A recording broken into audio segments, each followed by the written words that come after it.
Bravo pour ton intervention de tout à l'heure sur justement l'intégration par le sport. Qu'est-ce que c'est pour toi l'intégration par le sport? Mais l'intégration par le sport, c'est un sujet assez vaste, c'est un sujet quelquefois qui est mal connu, qui est mal interprété. Pour moi, le sport comme facteur d'intégration, il y a plusieurs niveaux. Le premier niveau, c'est comment on peut s'intégrer quand on est étranger dans un pays qu'on ne connaît pas la langue, on ne connaît pas les gens, etc.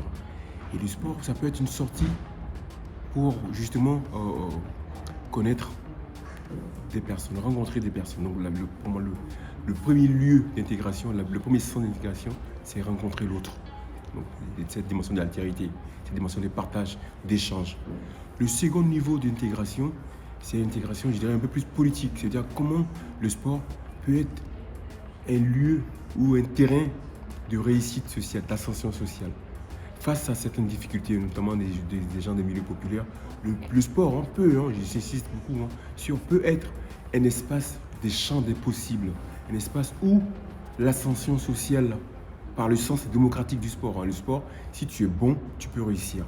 C'est-à-dire qu'il y a une espèce d'égalité, égalitarisme démocratique qui vise l'excellence avant tout lieu d'origine, etc., etc. Donc, pour moi, ce facteur d'intégration, ça permet de donner la chance, une espèce d'intégration méritocratique. Et l'autre facteur d'intégration, le sport facteur d'intégration, c'est aussi un espace où on peut retrouver les siens, on peut retrouver les gens qui nous ressemblent, on peut retrouver les gens qui nous partagent la même religion. Donc ça peut être aussi un espace d'intégration. Ici, c'est l'idée pour rassurer aussi les gens, quoi. Dans les années 30, les Polonais, quand ils venaient en France, notamment dans le nord de la France, le sport, la religion, faisait partie de ces éléments pour être intégrés. Il y a aussi la langue française, aussi. Il y a aussi l'armée, pour être intégré à la nation française. Donc vous voyez, il y a 3 niveaux d'intégration. Et dans chacun de ces niveaux, il y a des sorties, il y a des entrées qui permettent à chaque individu de s'exprimer, d'entrer dans une espèce de communauté de destin. Et donc pour moi, l'intégration, ça englobe un certain nombre de paramètres, de facteurs qui sont assez pluriels. Donc intégration, il faut à la fois considérer ce mot, mais il faut le considérer au sens noble, c'est-à-dire au sens de sa pluralité. Et tout à l'heure, justement, tu as parlé d'intégration avec le sport co, plus, pour les ouvriers, dans la famille d'ouvriers, et des sports, on va dire, individuels, comme le tennis. Est-ce que tu peux développer un petit peu? Mais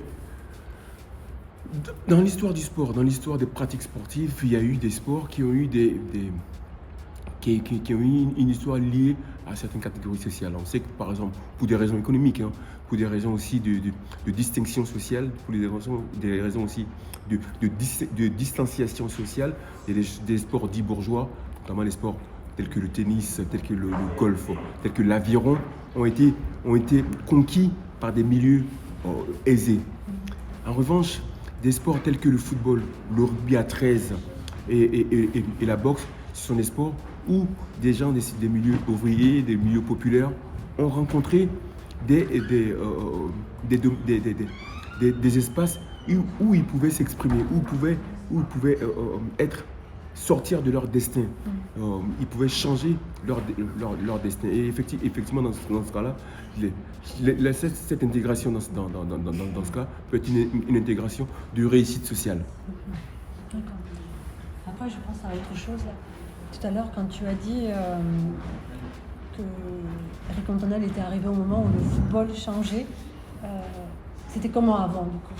En fait, Eric Cantona, il arrive en Angleterre au milieu des années 90, en 92.